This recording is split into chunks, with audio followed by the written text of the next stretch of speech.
Задумывались ли вы когда-нибудь о том, какие именно технологии используют армии, чтобы оставаться впереди всех? В мире, где информация — это сила, использование передовых разработок становится залогом успеха и выживания. Например, в последние годы США тайно инвестировали свыше 10 миллиардов долларов в проекты под кодовыми названиями «Асгард», «Бедлам» и «Лазарус».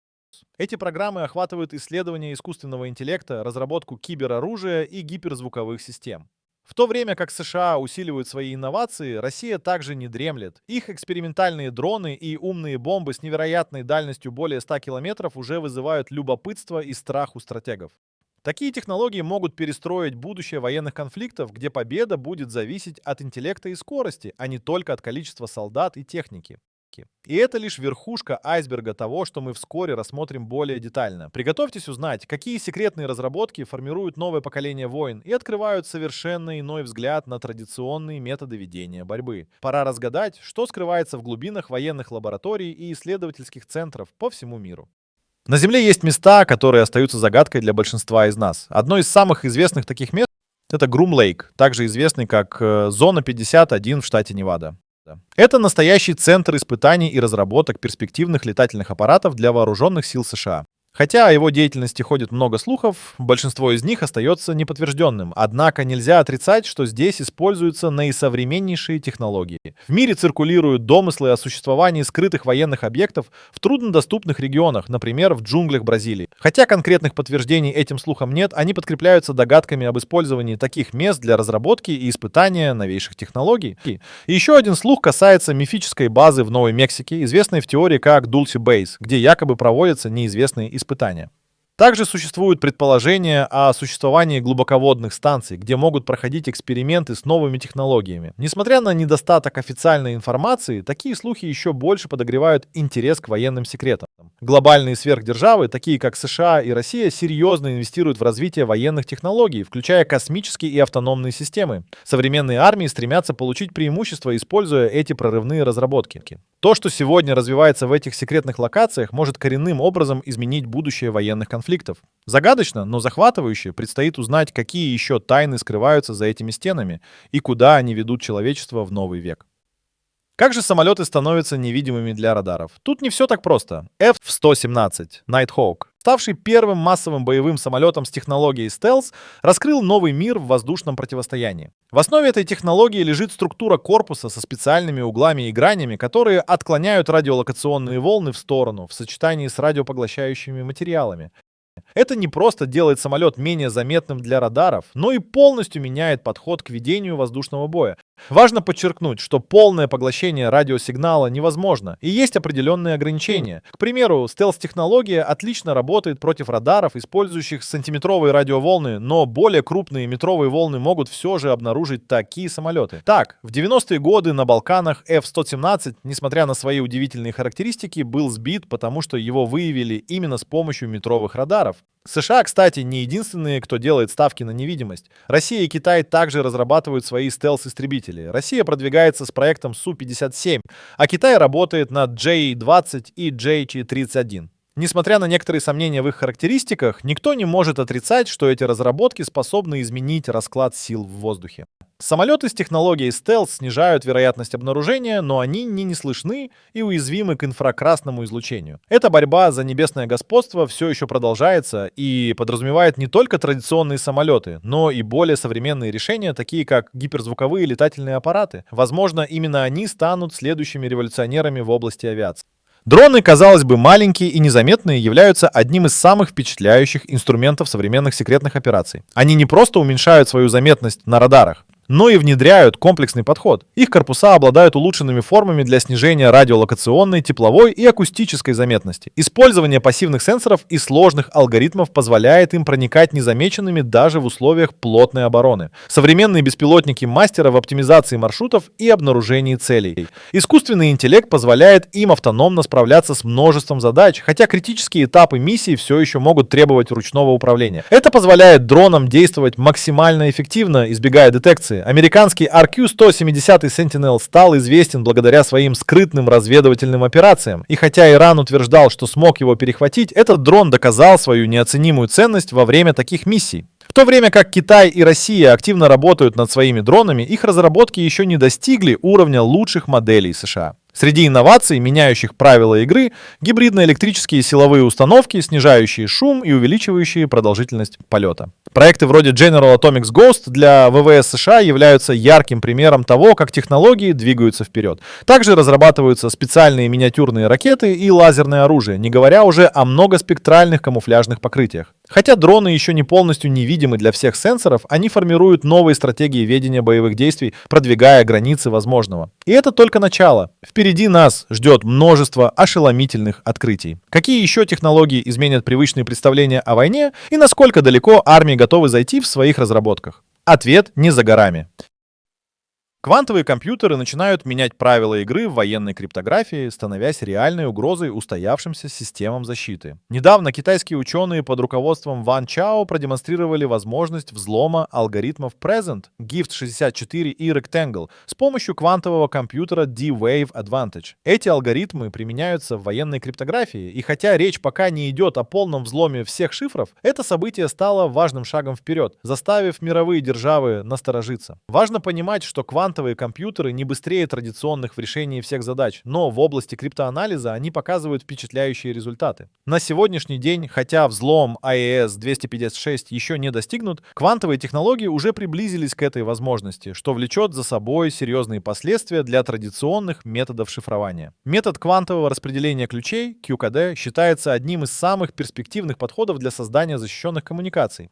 Дело в том, что любое вмешательство в процесс передачи информации мгновенно обнаруживается, что делает эту технологию крайне привлекательной для военных. США и Китай активно работают над развитием квантовой спутниковой группировки, обещающей обеспечить глобальную квантовую связь в ближайшие годы. Развитие квантовых вычислений представляет серьезную угрозу для традиционной криптографии, и мировые державы спешно разрабатывают квантово-устойчивые алгоритмы для защиты своих данных. Внедрение таких технологий может полностью изменить современный ландшафт безопасности. Хоть прогнозы обещают появление глобальной квантовой связи через 3 года, это все же остается предметом самых смелых предположений. Но их реализация ближе, чем может показаться. В попытках оруженосцев новых технологий ничего не стоит на месте. На горизонте появление не только квантовой криптографии, но и квантовой связи, что будет способно резко поменять ход информационной войны. Передовые исследования открывают возможности, которые определяют не только будущее вооруженных сил, но и всей глобальной безопасности. Вопрос в том, как именно эти изменения повлияют на наше сегодняшнее понимание военной мощи и стратегического контроля.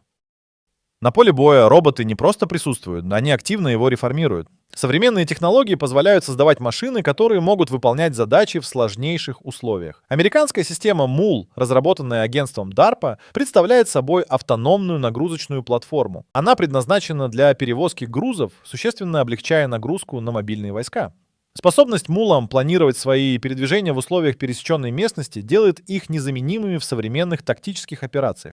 Мировые державы осознают важность робототехники, и Россия не остается в стороне. Их разработки, такие как Маркер и Уран-9, это экспериментальные боевые комплексы, способные к дистанционному управлению и частичной автономности. Все это усиливает их потенциал на поле боя. В то же время Китай развивает многоцелевые роботизированные платформы, что служит еще одним шагом вперед в области автоматизации войн. В суровых условиях радиационного загрязнения или химической атаки роботы становятся незаменимыми. Они могут выполнять задачи, которые были бы слишком опасны для человека. Но пока массовое применение в таких зонах еще находится на этапе исследований и разработки. Хотя сегодняшние роботы не могут полностью заменить человека, их точность и скорость обработки информации делают их мощным инструментом. Большинство систем работает с дистанционным управлением, и вопрос автономности остается на повестке дня.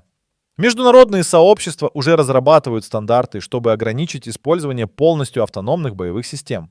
Наша реальность подсказывает, что роботы становятся важным элементом вооруженных сил. Пока человечество продолжает исследования, перед ним открываются новые горизонты, меняющие представления о стратегии и тактике ведения боевых действий. И кто знает, какие сюрпризы готовят нам ученые на пути к новой эпохе, где границы между человеком и машиной продолжают размываться.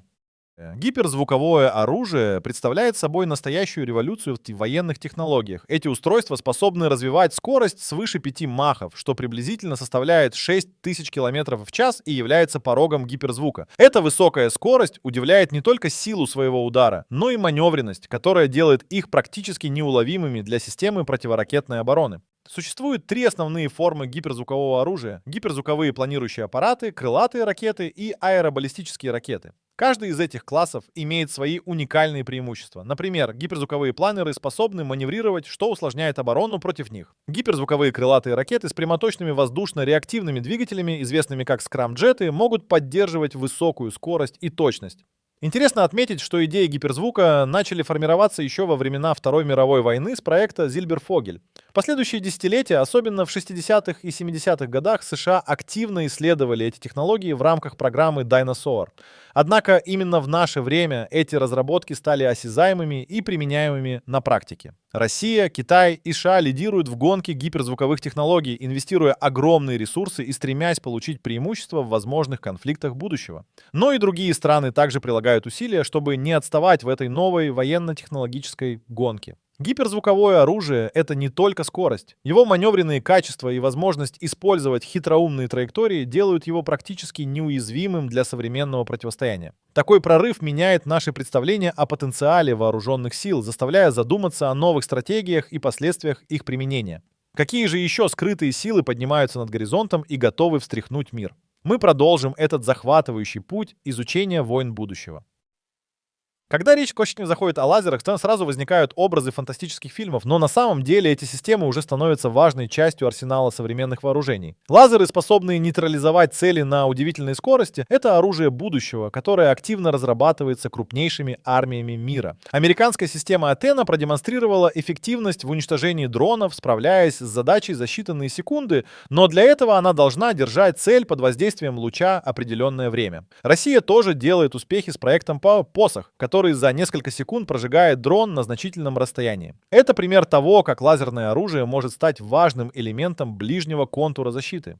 Несмотря на впечатляющие успехи, такие системы сталкиваются с серьезными вызовами. Необходимость выдерживать воздействие на цели и погодные условия, которые могут влиять на работу лазеров. Лазеры, да, не единственные энергетические системы, которые привлекают внимание. Микроволновое оружие, способное выводить из строя электронику, исследуется ведущими державами, хотя и находится на начальных стадиях разработки. Китай, Россия и США инвестируют в энергетическое вооружение, понимая его потенциал в будущих конфликтах. Массовое использование таких технологий все еще требует времени, но их развитие обещает изменить традиционные подходы к безопасности. Как далеко продвинулись эти разработки и сумеют ли они изменить ход мировой военной гонки? Ответы уже на горизонте, заставляя нас с замиранием ожидать будущих открытий.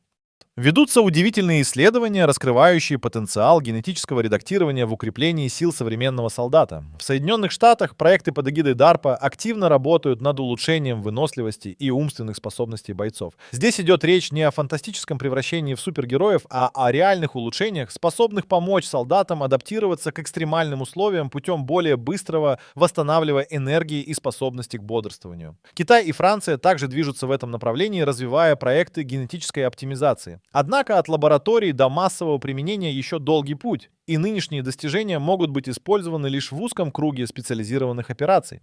Серьезная наука стоит за разработкой имплантов и нанотехнологий. Динамично растущее направление включает в себя бионические глаза и микрочипы, внедряемые для улучшения физических возможностей. Гонконг, к примеру, известен своими прорывами в области микрочипов, способных воздействовать на нейронные сети, улучшая когнитивные функции или переносимость боли. В медицине сделаны значительные шаги в сторону улучшения заживления. Регенеративные терапии обещают значительно снизить время восстановления ран, создавая силовое поле для будущих военных операций. Хотя массовое применение этих технологий все еще остается в перспективе, их потенциал интригует. Они предлагают намного больше, чем просто лечение. Они формируют защиту против будущих угроз. Ни одно из этих достижений не обходится без этических дискуссий.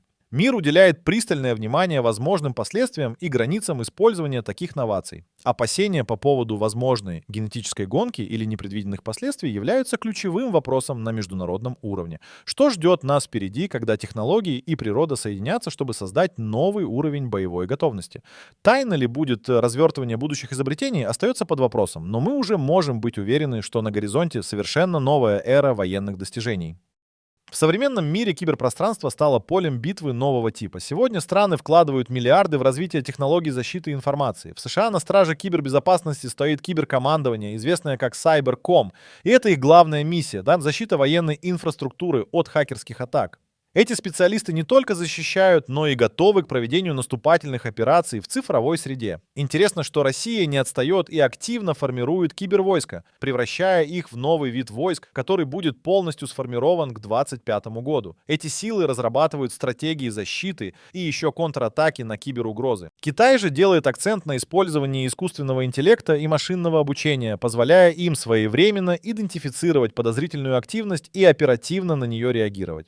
Кибератаки не щадят ни одного сектора, и военная инфраструктура должна противостоять всему, от вирусных атак до фишинговых рассылок. Военные используют такие методы, как репликация данных, чтобы защититься от потери информации, или изолированные домены, где любая активность проходит под строгим контролем. Важным элементом становится взаимодействие между странами, ведь современная война может возникнуть не только на земле, но и в сети. Международные усилия все чаще направлены на установление стандартов и протоколов для безопасной работы в киберсфере. Какой же будет следующая большая инновация в этой области? Ответ, возможно, уже на подходе, подготавливая армию к новым вызовам и угрозам. Лидирующие мировые державы, такие как США, Китай и Россия, все больше фокусируются на контроле за орбитальным пространством. Заявления Дональда Трампа о лидерских позициях США в космосе вызывают много дискуссий. Он хоть и является президентом Соединенных Штатов, но космическую политику формирует консолидированно. Важно понимать, что космос уже не ограничивается мирными исследованиями, а становится ареной для стратегических интересов. Россия с испытаниями противоспутникового оружия в 2021 году привлекла внимание всего мира. Хоть подробностей о системах активного захвата для спутников и нет, факт остается. Противоспутниковые технологии развиваются, что вызывает озабоченность у международного сообщества.